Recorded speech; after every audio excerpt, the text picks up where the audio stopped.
Hi, I'm Rebecca T.Y., and today I want to talk about drawing eyes. I pulled out this painting of mine that I finished a little while ago because I just wanted to give you an example of how important the eyes can be to really bringing expression and life into the face. When you're trying to draw people, eyes are one of the most important things to get right about the face. If you get those right, a lot of other things seem to come together at the end. So today I want to give you 3 tips to avoid common mistakes that most people make when they're just getting started drawing eyes. So when it comes to drawing eyes, there are a couple of things that you should be aware of if you really want them to bring life into your drawings, to be engaging and believable inside of the head. And to do that, there are a couple of mistakes you want to avoid. So today we're going to talk about 3 common mistakes that people make when they're trying to draw eyes, and what you can do to kind of avoid those mistakes. So the first mistake is what I like to call the flat almond. And basically what that means is that you're visualizing in your head when you're thinking about an eye, you're thinking about, well, if I just draw an almond shape and, put some lines in there, then I'll have, something that looks like an eyeball. Now the mistake is that it does kind of represent an eye, but it doesn't look like a real eyeball. So if we want to avoid that mistake, we don't want it to look flat and boring and, like a cartoon eye, basically. One of the things you have to remember is that the eyeball is just that. It's a ball. It's a spherical shape that fits inside the head. And what we're actually seeing of the eye, that almond shape, is actually just this little middle section of the eye right there. And the reason that's important is because the way the eyeball exists and the way it fits into the eye socket affects how we see the actual eye. And that leads me to mistake number 2, because the other thing that affects the shape of the eye that we see is the flesh around the eye. So a lot of people forget that, it's more than just a line on top to indicate an eyelid.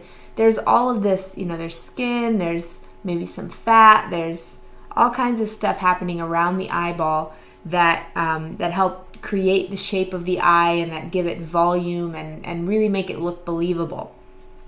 So what that looks like here, let's take, for example, if we're looking at the socket, we're looking at the eyeball.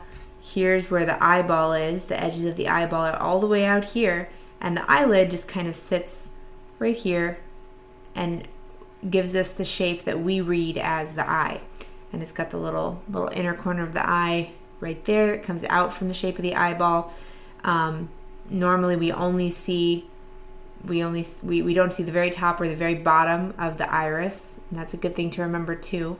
And then the crease usually, depending on how much flesh there is around the eye, is either going to be, if you're really gaunt, it might be all the way up around the shape of the eyeball. And if you're really fleshy, it might come all the way down, like in this example where it comes all the way down and covers up the lid almost completely. And this is like an older man who's maybe got like a lot of skin here that's kind of sagging over his eye, and that flesh affects the shape of the eye that we see, and it gives dimension and volume. And if we create those shapes and those shadows, it makes the eye look more believable. All right, and that leads me to mistake number 3, which is the eyelash problem. Now, the eyelash problem is basically when, I'm sure if you haven't done this, you've probably seen it before, where a lot of people who are just learning to draw eyes will create eyelashes that are just these kind of straight lines like this.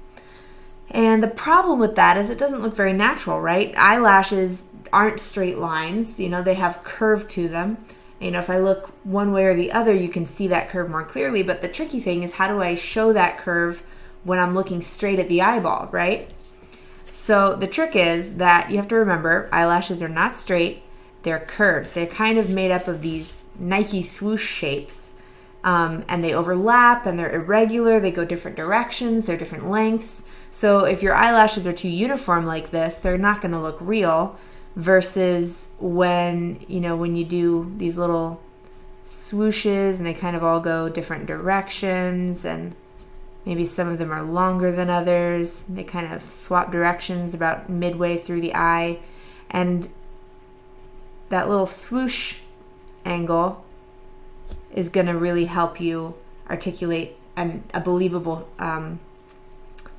shape to those eyelashes. And the other trick to eyelashes is to remember that they don't come out right here along the crease of the eye. They come out on the outer edge of that eyelid. Like we talked about before, the eyelid has thickness to it, that flesh around the eye. It's not flat, it's not paper thin, it's got thickness to it. And the eyelashes come out at the outer edge of that, not on the inside. So with those tips, you should be able to go out and look at a picture of an eyeball, look at your neighbor's eyeball, whatever, and you should have a better starting place for understanding how the eye works and why we draw it the way we do, and how to avoid some of these mistakes. So hopefully you'll have a little better luck when you get started. Thanks for watching my tutorial video. Short tutorials like this one can help with the little things here and there, but in order to really see a difference in your drawings, you're gonna need a little something more. That's why I developed my portrait drawing cheat sheet. This sheet is designed to guide you through the structure of a head from any angle. It gives you the exact proportions you need to build a believable portrait. I created this cheat sheet because after years of drawing and painting portraits, I've seen all kinds of formulas and tricks meant to help you draw portraits, but have been frustrated with them in my own use.